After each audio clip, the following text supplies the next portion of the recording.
Welcome back, my beautiful meat-bearing friends. Pull the blankets up to your chin, double check that the locks are clicked, and try to ignore that cold draft currently tickling the back of your neck. I'm your host, the Phantom Navigator, and tonight we are charting a course straight into a damp, toxic, and utterly unhinged underworld of Japanese death lore. We've all heard the cozy stories of our ancestors gently drifting down to check on us over a plate of cookies. But tonight, we are skipping the pleasantries.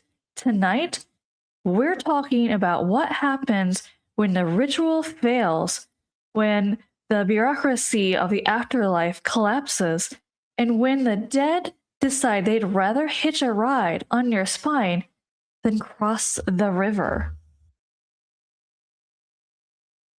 Congratulations, you survived another year. Unfortunately, your dead ancestors are about to drop by to make sure you're still disappointed in your life choices. Welcome to Obon, Japanese annual 3-day cosmic family reunion, held every year around August 13th to 15th. Though some purists in Tokyo celebrate it mid-July, because even the dead have to beat the holiday traffic. So in Tokyo, they celebrate it between the July 13th and 16th. But what is Obon? What is the beautiful Buddhist Confucian tradition where the veil between the living and the dead dissolves? Or, as I like to call it, the Great Supernatural Parole Week. The gates of hell literally swing open, and millions of spirits flood Japan looking for free food and a ride. And how do we welcome them? With veggie-based transportation. With a cucumber, they call it the shoyu-uma or spirit horse. The dead ride this into town on day one. Why a cucumber horse? Because it's fast. We want great grandpa to get here quickly so he can eat our food before it goes bad. So yeah, they usually make horses out of vegetables, usually with a cucumber and toothpicks. The eggplant, the shoryu ushi, spirit ox, they ride this back into the underworld on day 3. Why an eggplant ox? Because it's slow. We want them to take their sweet time leaving. Take care, Grandma. Enjoy the scenery. Don't rush back into the void. It's basically the polite Japanese equivalent of lingering by the door while your guests put on their shoes. But this isn't paper lanterns, and this isn't just all paper lanterns and beautiful dances. Obon comes with rules, dark, paranoid rules. If you break them, you don't just offend your ancestors, you join them. Rule 1, do not go near the water. If you take a dip in the ocean during Obon, you're asking for it. The superstition is simple. The funayūrei, boat ghosts, and various other soggy, resentful spirits are waiting just below the surface. They've been burning in hell all year and they want a friend. If you swim, they will drag you down by your ankles to pull you into their watery grave. It is actually just rip currents and dangerous jellyfish blooms that naturally occur in mid-August? Sure, science says yes, but the screaming dead want to drown you. Is a much more effective way to keep your kids out of the deep end. Rule 2, keep your feet covered. Sleeping with your feet sticking out of the blanket during Obon? Absolutely not. The spirits are roaming your halls, and they apparently have a massive foot-grabbing fetish. The superstition says that they will grab your cold, exposed ankles and pull you straight into the underworld. Keep the blanket tucked. Sweat through the Japanese summer humidity. It's better than waking up dead. Rule 3. The Bon-Odori dance is not optional. Around mid-August, you'll see towns gather around a wooden scaffold to dance in circles. It's called Bon-Odori. It looks cute, right? It's not. Historically, this dance was performed to comfort the dead so they wouldn't curse the harvest. You are dancing with the ghosts. If you look too closely at the person dancing next to you, the yukata, and their feet aren't touching the ground, you just keep dancing. Do not stop. If you stop dancing, they'll notice you're alive. Rule 4. The final eviction, Toro Nagashi. On the last night, August 15th, we light giant bonfires on mountains and float beautiful, glowing paper lanterns down the rivers. Do not be fooled by the aesthetic. It is beautiful, glowing eviction notice. The lanterns are meant to guide the spirits back to the land of the dead so they don't linger in your house, eating your snacks and messing with your Wi-Fi. We literally burn giant kanji characters into the hillsides to say, the party is over, follow the light, get out. So this August, pack your bags, carve your vegetables, and keep your socks on. Because Grandma is coming back, and she is still mad you haven't married yet.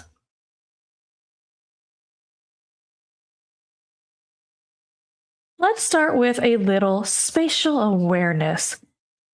If you're currently looking for an apartment in Tokyo and you find a gorgeous, spacious place for half the market price, congratulations! You've probably stumbled upon Jikobuken, a stigmatized property.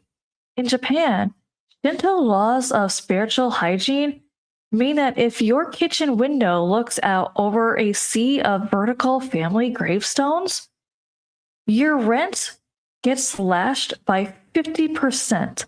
Why? Because the living world is absolutely terrified of the passive-aggressive, cold-blooded energy of a graveyard. Traditionalists will tell you that a cemetery is a sponge for kigar, the literal pollution of death. If you walk through a Japanese graveyard and make the amateur mistake of tripping over a stone, do not just get up and brush off your knees. In local folklore, that wasn't a loose pebble. That was a dead hand grabbing your ankle to pull you down to their level. If you fall, the rule is simple. Get up, walk out, throw a handful of coarse salt over your chest, and pray the ground forgets your name. And whatever you do, do not point at a tombstone. Point at a grave. And your finger might just start rotting from the inside out. The dead do not appreciate being directed like traffic. But why are they so touchy? Well, to understand the anger of a Japanese ghost, you have to understand how they get buried. We aren't talking about individual 6-foot-deep pine boxes here. Almost everyone in modern Japan is cremated, and their ashes are packed into a multi-generational family grave. Underneath that heavy vertical stone monument sits a hollow crypt called the Karuto. When you die, your urn gets stuffed in there alongside your grandparents, your great-grandparents, and your weird uncle Takashi. But what happens when the family tomb runs out of room? Do they bury a bigger plot? Do they bury a bigger plot? Oh, sweet summer child, no. They just slide the stone door open, take the oldest urns, dump the ancestral ashes directly onto the dirt floor at the bottom of the tomb, and reuse the ceramic pots. It is the ultimate circle of life recycling program. We all end up as a collective pile of family dust anyway, so why pay for extra pottery? In the process of getting into that urn, it's most burial hands-on cremation ritual on the planet. It's called katsuage, the bone picking. After the furnace does its job, the family doesn't just get a neat box of gray powder. They get a tray of hot, calcified bones. The immediate family member gathers around with oversized chopsticks. Working in pairs, they pick up the bone fragments, starting from the feet and working their way up to the skull. Passing the bones from chopstick to chopstick before dropping them into the urn. The very last bone they pick up is the nodobotoke, the throat bone. It's the second cervical vertebra, and it is prized because it naturally looks like a tiny seated Buddha in deep meditation. This, by the way, is why if you are eating ramen in Tokyo and you pass a piece of pork directly from your chopsticks to your friend's chopsticks, the entire restaurant will look at you like you just desecrated a temple. You are literally mimicking the handling of a fresh corpse at a dinner table. Don't do it. Use a plate, you absolute heathens. Once the bones are packed, the soul has to make its terrifying journey across the Sanzu River, Japan's much nastier version of the river Styx. To help the deceased navigate the celestial tollway, the family dresses the body in Shinni Shokuzuku, a stark white kimono wrapped right over left. Don't ever wear a kimono right over left while you're alive unless you want everyone to assume you've recently crossed the mortal threshold. In their head, they get a little white triangular paper hat called Hitakakushi. It's not a fashion statement. It's a spiritual helmet designed to keep roaming demons from hijacking the empty meat sack of their corpse.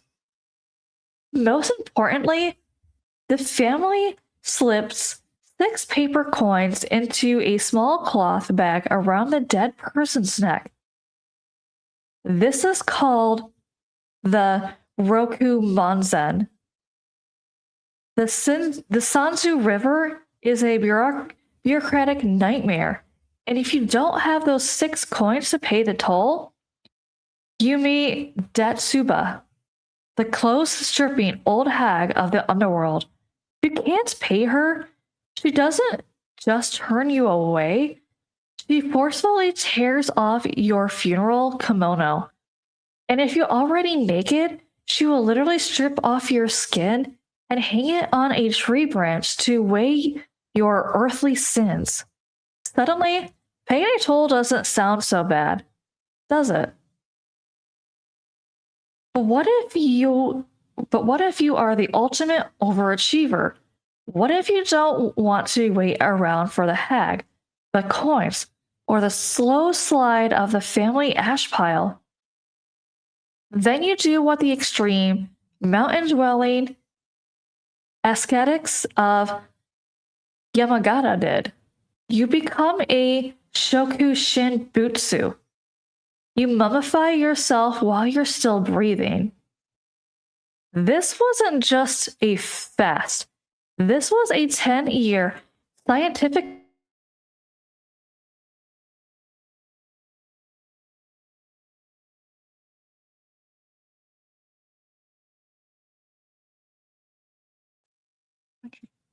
Sorry, my camera went off for a second.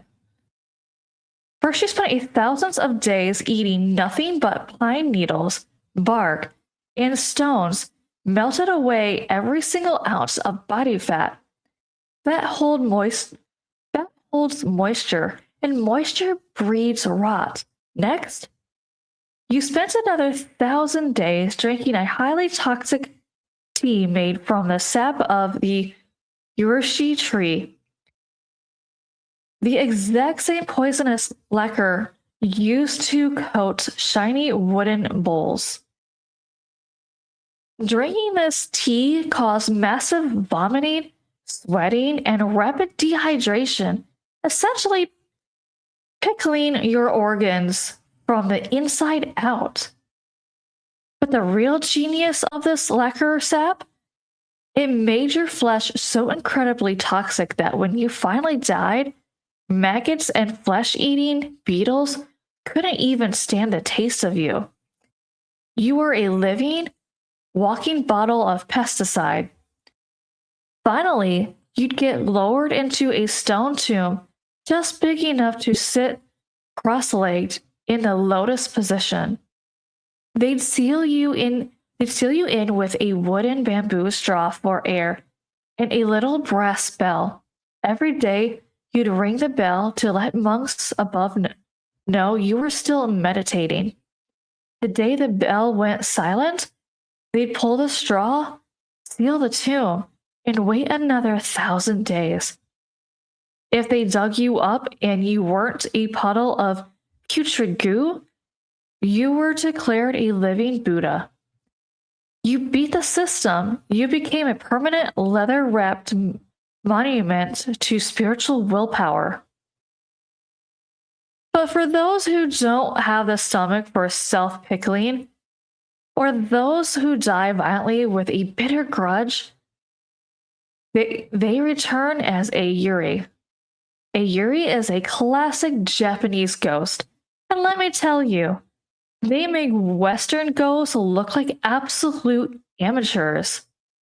A Western ghost is a geographically lazy.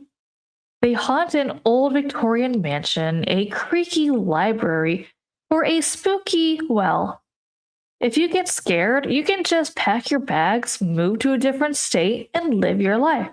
A Japanese yurei does not care about your zip code. They are not bound to a house. They are bound to a person. If you betray someone so deeply that they die of a broken, vengeful heart, their spirit will latch onto your back like a metaphysical parasite. It doesn't matter if you run to Paris, New York, or a tropical island. When you turn around in the mirror, they will be standing right behind you, limp-wristed, footless, with wild black hair draped over a pale, unblinking face. And if you're walking home tonight and you hear the distinct, rhythmic clack, clack, clack of wooden sandals following you in the pitch black, don't run. That's just Beto-Beto-san, the invisible footstep spirit. Running only makes him chase you. Instead, do what your ancestors did. Take a deep breath, step politely to the side of the road, bow to the empty air, and say, "After you, Beto-Beto-san." The footsteps will pass by you, and you'll live to see another sunrise.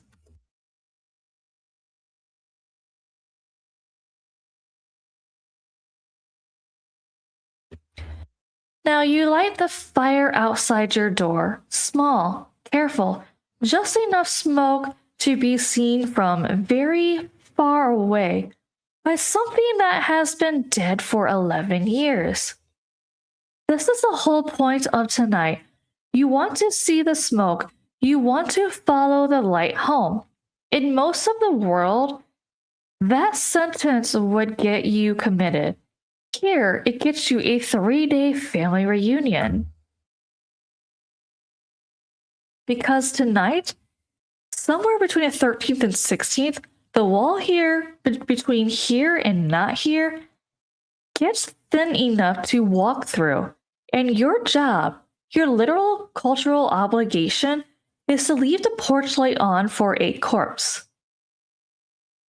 Welcome to Obon, Japan's answer to what if we just invited them back?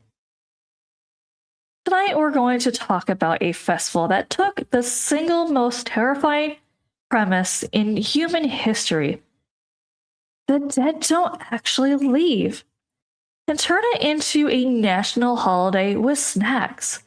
Then we're going to talk about what happens the other 362 days of the year when Japan's ghosts don't wait for an invitation.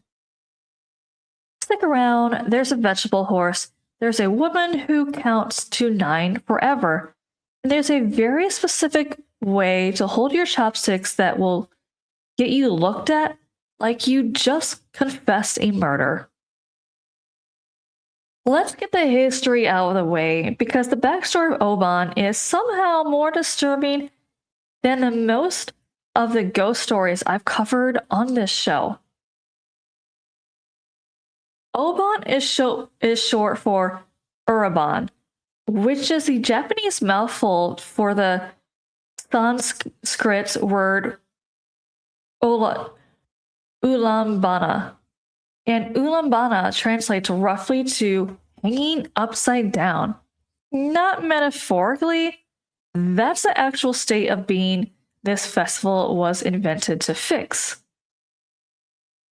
The story goes, a monk named Mokuren, a top-tier disciple of the Buddha, basically spiritual special forces, used his powers to check on his dead mother. Big mistake. He finds her in the Gakido, the realm of hungry ghosts, where the punishment is an eternity of starvation so precise that food and water combust the second she touches them.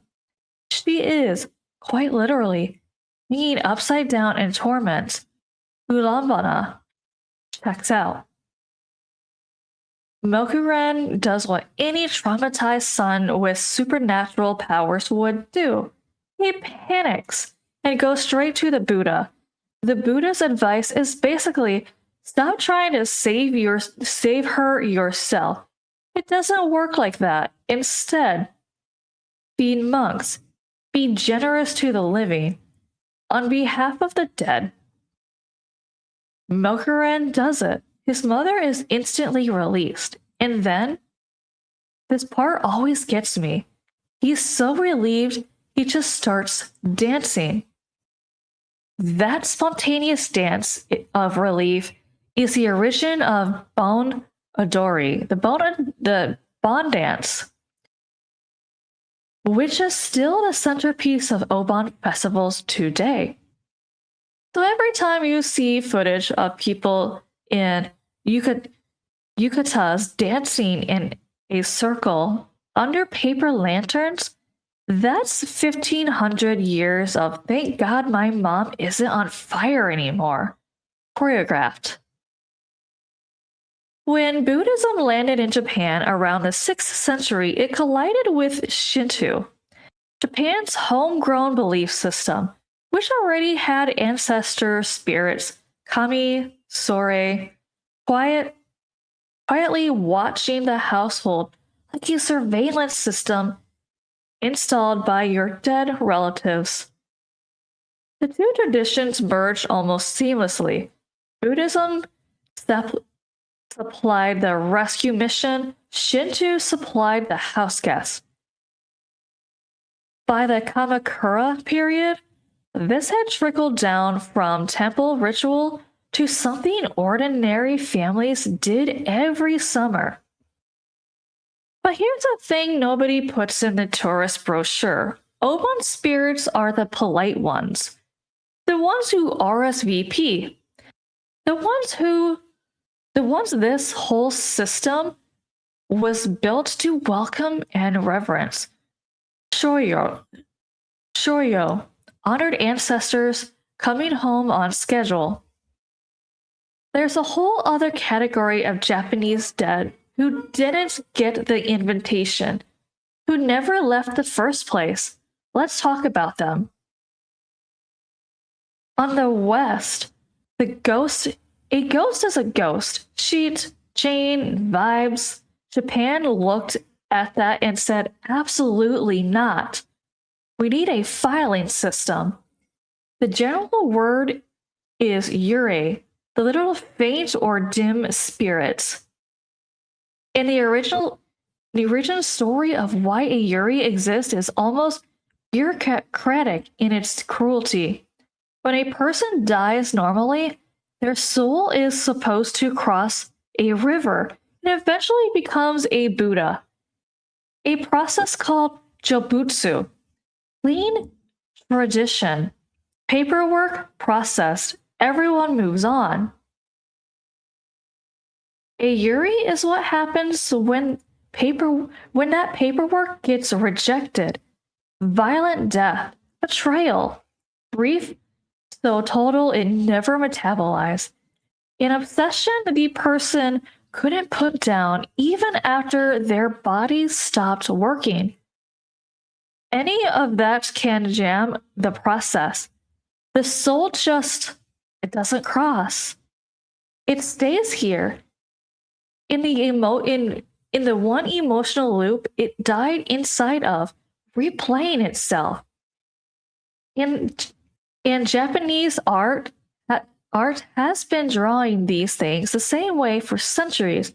White burial kimono, long black disheveled hair, hands hanging limp at the wrists. And famously, no feet. They don't walk, they drift. Because they're not really arriving anywhere, they just never left. Within that broad category, there's a whole taxonomy, and I want you to notice how specific the emotional cause of each one is. Onryō, the vengeful ones, full-blown wrath given a body again. Driven by betrayal so severe it survives death. This is the horror movie yurei. The one who breaks the physics of the house because someone wronged her badly enough that dying didn't end the argument. Ubume. The ghost of a woman who died pregnant or died in childbirth, still trying to care for a child she never got to raise. There's a version of this called the Kuchisake-onna, the child-rearing ghost, a mother who died but kept coming back night after night to buy candy for the baby she left behind, until someone finally realized the coin she paid with was a burial offering, and followed her straight to a grave with a crying infant inside it. Sit with that one for a second. That's not a jump scare, that's just what love does when you don't let it stop. Goryō, a vengeful spirit of the aristocratic and powerful, first recorded back in Heian period. These aren't personal hauntings, they're civic ones. The belief that a wronged nobleman's fury was big enough to cause plagues, famine, actual natural disaster. Historical Japan built shrines specifically to appease certain dead politicians. Imagine being so petty in life that after you die, people have to keep bribing you with festivals so you don't cause a drought. funayūrei, spirits of people who drowned, who now try to capsize boats and pull the living down with them into the water.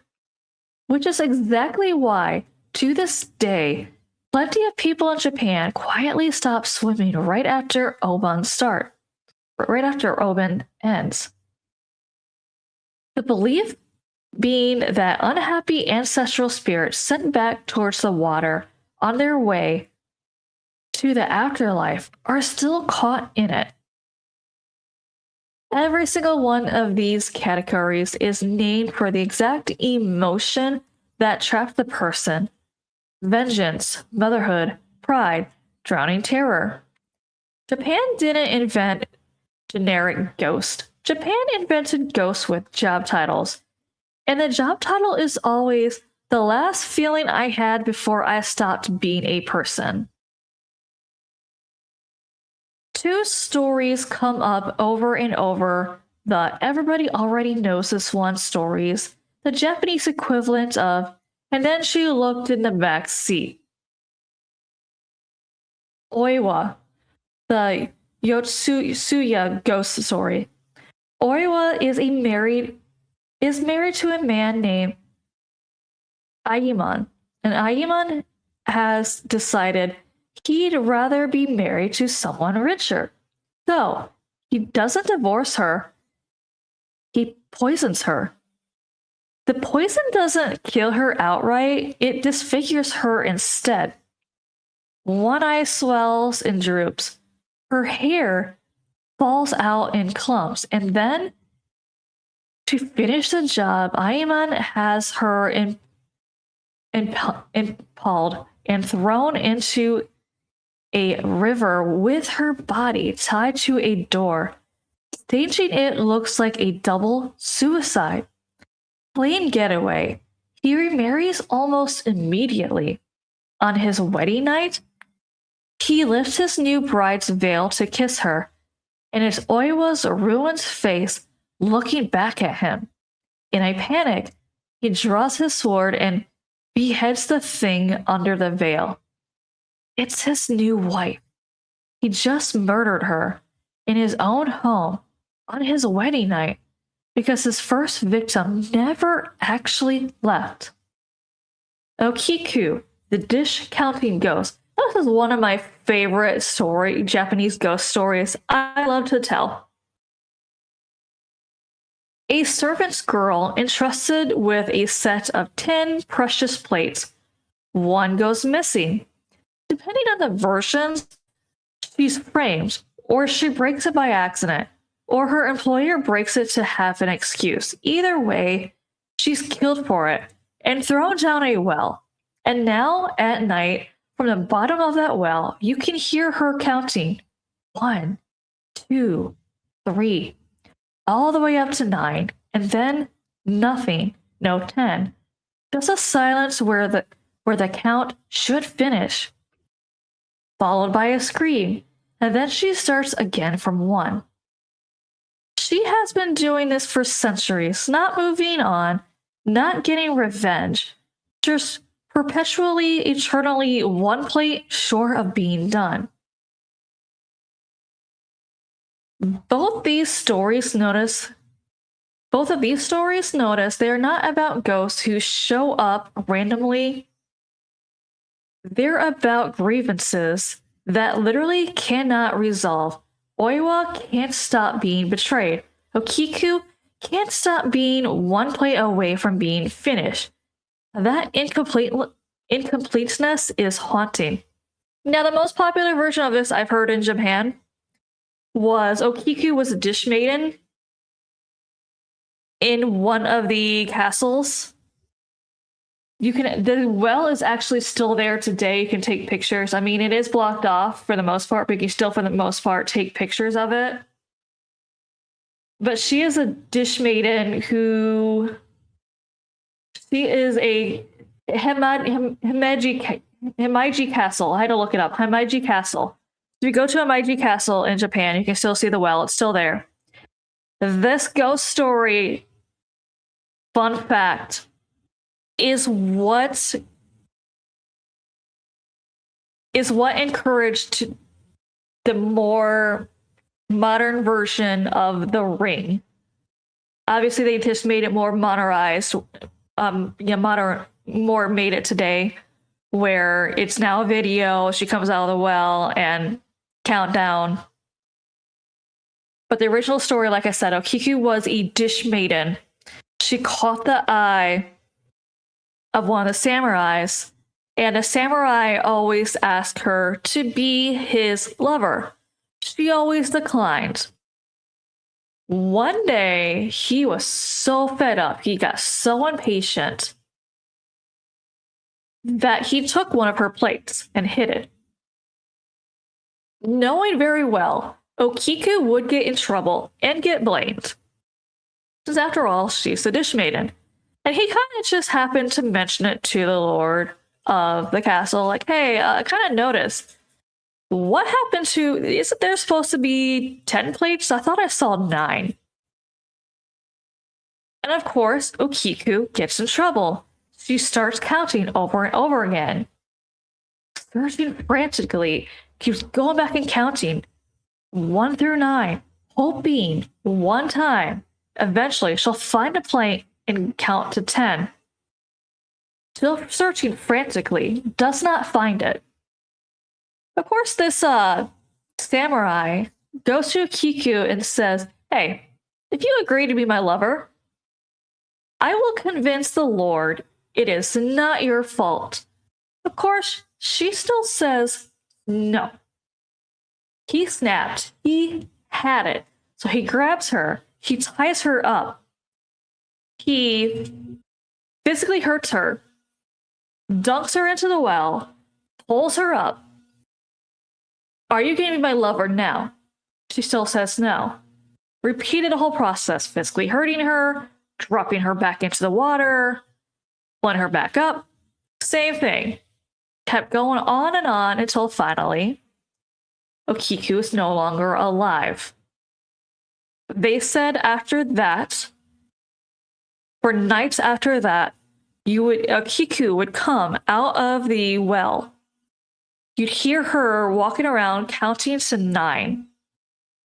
A freeze, and then a blood-shattering scream. Supposedly, if you are unlucky enough to hear her count to 9, any one of them, you will mysteriously become very ill.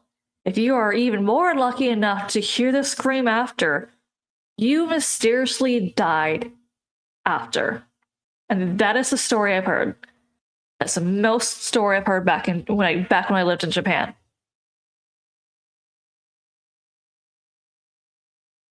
Some of this modern urban legend that spreads through schoolyards like a virus, all of it shares the same DNA. Specific, wordly precise rules for staying on the correct side of the dead. Don't cut your nails at night. Old superstition still repeated. If you trim your nails after dark, you won't be present at your parents' deathbed. Nobody can tell you the mechanism. Everybody still avoids doing it. Hide your thumbs when a hearse passes. Your thumbs, in Japanese, is your parent finger. Oiwa yubi. Tucking it into your fist when a funeral car drives by is meant to protect your own parent from an early death.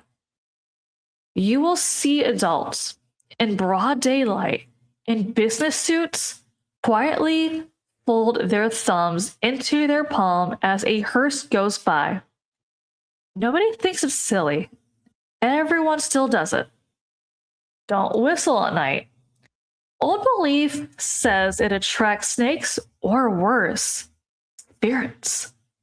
And in some telling specifically invites yurei closer. Because a whistle in the dark sounds enough like a call that something might actually answer it. Posthumous names. When someone dies, Buddhist tradition gives them a kaimyo, a new, formal, entirely different name for the afterlife. Part of the stated purpose is to prevent the dead person from returning when their living name is spoken aloud, which means, quietly, underneath a very formal funeral custom, is the assumption that your actual name is kind of a summoning word. And death is exactly when you'd want to stop being reachable by it. And then there's the modern layer. The urban legends that don't come from ancient scripture at all. They come from school kids trading stories the same way American kids traded Bloody Mary and Slender Man. And these two are the reigning champions. Kuchisake-onna, the Slit-Mouthed Woman. Old folklore, going back to the Edo period. About a woman whose husband discovered her affair and, in his rage, cut her mouth open from ear to ear, then asked her, "Who will think you're pretty now?" That's the origin story. Here's the part that should actually worry you. In December of 1978, Japanese children across multiple prefectures started independently reporting a tall woman in a surgical mask approaching them on the street asking one question. "Am I pretty?" Say no. She kills you on the spot. Say yes. She pulls down the mask, shows you the wound, and asks a follow-up. Even now, there is no correct answer. Newspaper covered it as genuine public panic. Parents called police. A woman was actually arrested in 1979 for dressing up as her and carrying a knife. And even after the arrest, sightings didn't stop. They just kept going. To this day, the accepted survival strategies are like giving a vague, non-committal answer. You're average. Tossing candy on the ground to distract her, or just saying you're in a hurry and walking away without breaking eye contact. Entire generations of Japanese kids memorized an escape script for a woman who, as far as anyone can actually prove, does not exist. I also heard you want to say something like I have no opinion, or do you think you're beautiful? That's just what I heard. Toire no Hanako-san. Hanako of the toilet. Every elementary school in Japan, without coordinating with any other elementary school, somehow ended up with the exact same ghost story. A girl who died in a bathroom stall during a World War II air raid, or murdered by a stranger, or through suicide.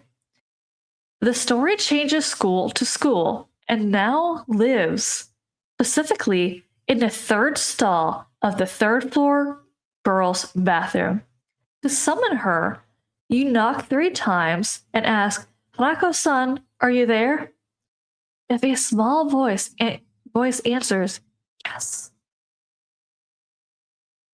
and the door creaks open on its own, you are looking at a ghost with a bob haircut and an outdated red skirt.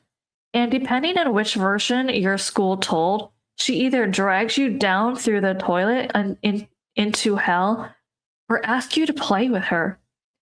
And there's no version of that invitation you want to accept.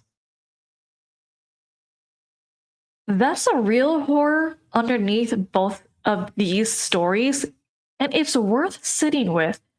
Nobody wrote them, no author, no studio, no named source. They just appeared simultaneously in hundreds of schools that had no contact with each other.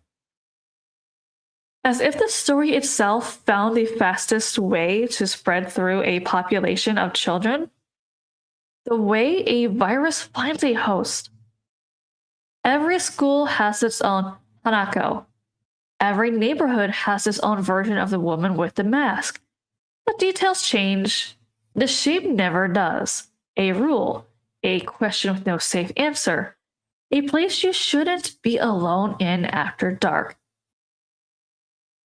Here's what all these, the ancient and the schoolyard, actually have in common. They're not really about ghosts. They're about behavior management with a haunting attached. Don't be careless at night. Respect your parents. Watch what you say. The dead in Japanese folklore aren't just something that happens to you. They're a permanent, invisible enforcement mechanism for how you're supposed to live. Here's the part that should generally unsettle you. A huge amount of ordinary Japanese table etiquette exists specifically because it overlaps with funeral ritual, and everyone at the table knows it, even if nobody says it out loud. At a Japanese cremation, and Japan cremates almost everyone, over 99% of the deceased, the family performs something called katsuage. After the cremation, two family members pick up the remaining bones out of the ash together, using long chopsticks, passing certain bones between each other before placing them in the urn. Feet first, head last. So the person isn't lying upside down inside their own urn for eternity. That's how specific this gets.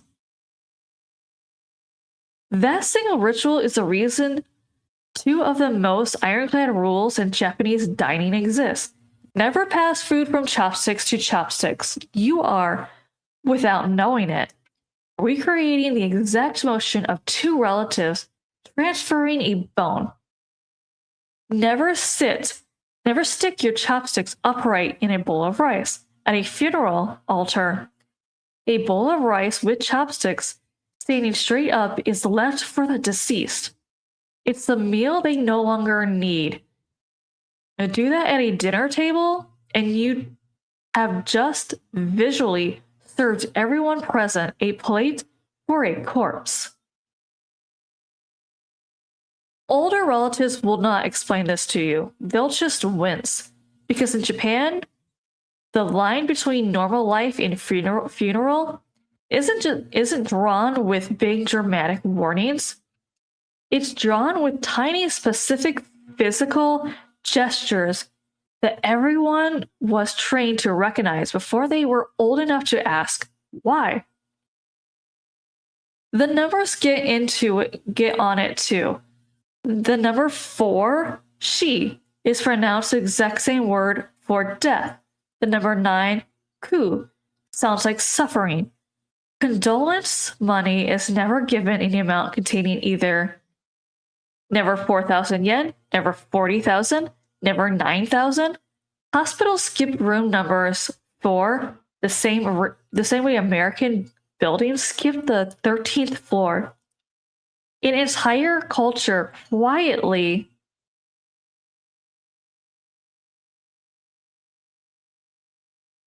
rerouting around two numbers because of how they sound.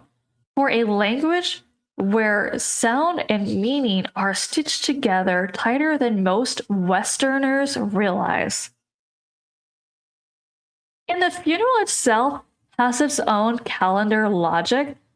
Certain days on old 6-day cycle are considered actively bad luck for a funeral. One in particular, Tomobiki, translates to something like pulling your friends along with you. Families will never schedule a funeral around that day specifically, so the dead person doesn't drag anyone else after them. That's not a metaphor. That's calendar planning based on literal fear of the dead having a +1. Then finally, the cemetery itself.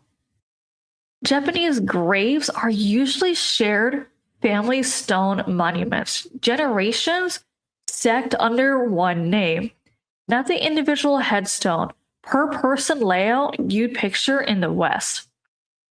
Family visits regularly, especially around Obon and on death anniversaries, to clean the stone, pour water over it with a small wooden ladle, leave flowers and incense. It's tender.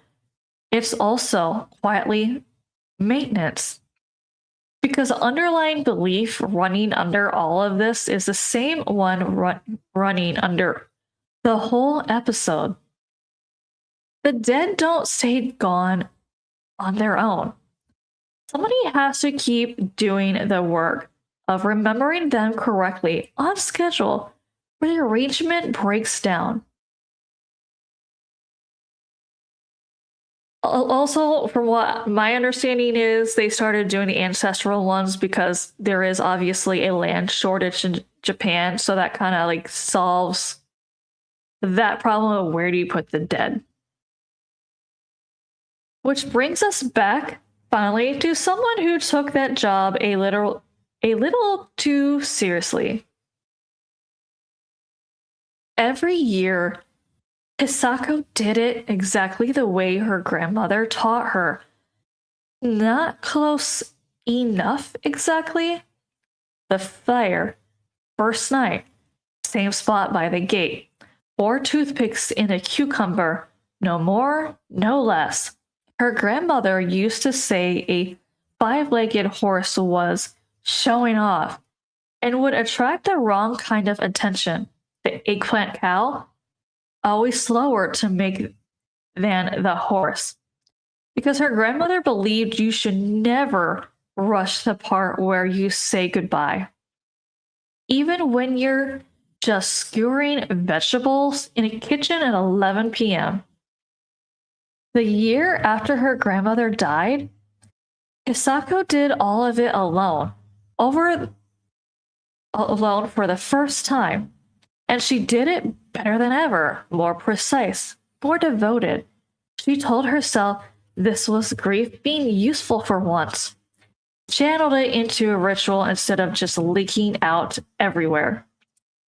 On the 3rd night, she noticed the eggplant cow hadn't moved from the altar.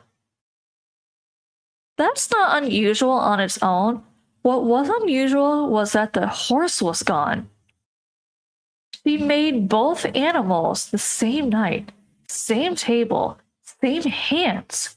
The cow, heavier, harder to balance, was still exactly where she left it. The lighter one, the fast one, the one whose entire job was to arrive quickly, had simply vanished. No mice, no draft, no fallen behind the altar, gone. Like something had picked it up and actually used it. She told herself the cat did it. She does not have a cat. By the 4th night, a night that notably does not exist in the Obon calendar because the dead are supposed to be gone by the 3rd, she started hearing the toothpick horse. 4 small, precise clicks on the hallway floor. Fast, eager. The gate of something that had been given exactly one job. Get home quickly. And had done it perfectly and now had absolutely no instructions for what came next. Because Hisako, without meaning to, without even noticing she was doing it, had never made the eggplant cow leave. She made it beautifully. She made it slow, unhurried, exactly the way her grandmother taught her to say a proper goodbye. She had just never actually let it go. Here's the question that shows that this show keeps landing back on, episode after episode. No matter which century or country we're in, when something won't leave, is the dead refusing to go, or is the living refusing to release them? Hisako didn't build a haunting. She built a loop. Every welcoming fire was perfect. Every horse was fast, obedient, loyal. And every single year, some small, unconscious part of her mind made sure the goodbye ritual, the floating lantern, never quite finished the job. Because finishing the job meant the house would be quiet again, meant grief would have nowhere left to go and stand still in. The horror in Obon was never a ghost. Obon assumes the ghost. Obon builds an entire national infrastructure, festivals, fires, vegetable horses, cremation rites, chopstick taboos, a whole calendar of unlucky days around expecting the dead to show up and treat that as a normal, even sweet. Okiku still counts to 9. Oiwa still shows up under wedding veils. A mother in an old story is still buying candy for a baby with a coin from her own grave. None of them are malfunctions. They're just grief that never got its paperwork approved. Hisako's grandmother isn't trapped because the underworld had bad transit options.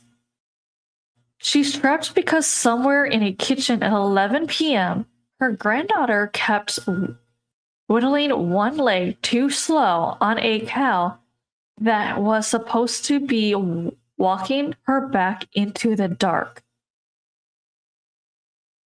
So next time you hear someone say, just let them go, remember that there's an entire 1,500-year-old religious tradition built specifically around how hard that instruction actually is to follow.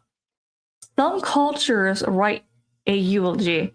Japan built a whole logistics system, complete with a fast horse, a slow cow, a bone-picking ceremony, and a hard rule about where your chopsticks are allowed to stand.